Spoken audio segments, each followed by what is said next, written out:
গোটা মুরগি বসাক বিরিয়ানি গোটা মুরগি খাওয়াবে। গোটা মুরগি মধ্যম গ্রামে এখনো পর্যন্ত কেউ করতে পারিনি। বসাক দা তুমি কি করছো সকাল সকাল, এগুলো কি শুরু করেছো তুমি? সকাল সকাল এই যে শুরু করে দিলাম, এই তো দেখো না, চিকেন টিকেন মটন ফটন সাজানো আছে, কোনো ভাজা ভাজা কিচ্ছু নেই। ভ্যালেন্টাইন ডেতে অফার মানে সেই অফার মধ্যম গ্রামের বুকে, সেই অফার এখনো চালু হয়নি, আর আশা করি হবে কিনা জানি না, হয়তো আমার দেখা দেখি হতেও পারে। অফার হচ্ছে মারাত্মক অফার, গোটা চিকেন এবার পাবা বসাক বিরিয়ানিতে, গোটা মুরগি, একদম গোটা মুরগি, গোটা মুরগির বিরিয়ানি হবে, দুজনের জন্য হবে, দুজনের জন্য আনলিমিটেড আলু রাইস থাকবে, ঠিক আছে, মানে এক পিস গোটা চিকেন থাকবে, ওই 1 কিলো 250 1.5 কিলো এর ভিতরে থাকবে, সাথে থাকবে স্যালাড, রায়তা, গ্রিন চাটনি, 2টো কোল্ড ড্রিঙ্কস আর তোমার 2টো মিষ্টি।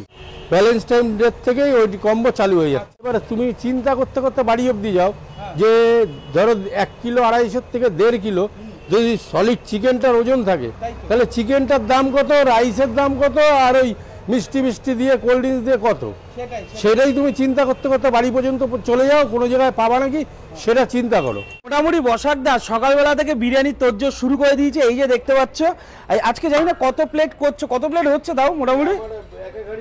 হ্যাঁ আচ্ছা, একে গাড়িতে 50-60 প্লেট করে হয় তোমাদের। এই বসাক দাই কিন্তু একা হাতে কিন্তু এই বিরিয়ানি বানানো থেকে শুরু করে, বিরিয়ানি কাটা থেকে শুরু করে, খাবার সার্ভ করা থেকে শুরু করে, ক্যাশ নেওয়া থেকে শুরু করে, দোকান খোলা থেকে শুরু করে সব কিছু A to Z। আর সাথে একটু বাদে মানে বসাকদার ওয়াইফ কিন্তু একটু বাদে আসে, সেও কিন্তু হাতে হাত লাগিয়ে কিন্তু টোটাল এই দোকানটা চালাচ্ছে। একটা জিনিস তো বোঝাই যায় আজকালকার দিনে কি হয়, একটা বিরিয়ানির দোকান খুললে তার বিরিয়ানি কারিগর আলাদা থাকে, এছাড়া হেল্পার আলাদা থাকে, এছাড়া প্রচুর স্টাফ থাকে, প্রচুর স্টাফ নিয়ে একটা দোকান করা হয়। কিন্তু বসাকদা এখানে নিজের হাতে একা হাতে পুরো বিরিয়ানিটা করে এবং দোকান খোলা থেকে শুরু করে A to Z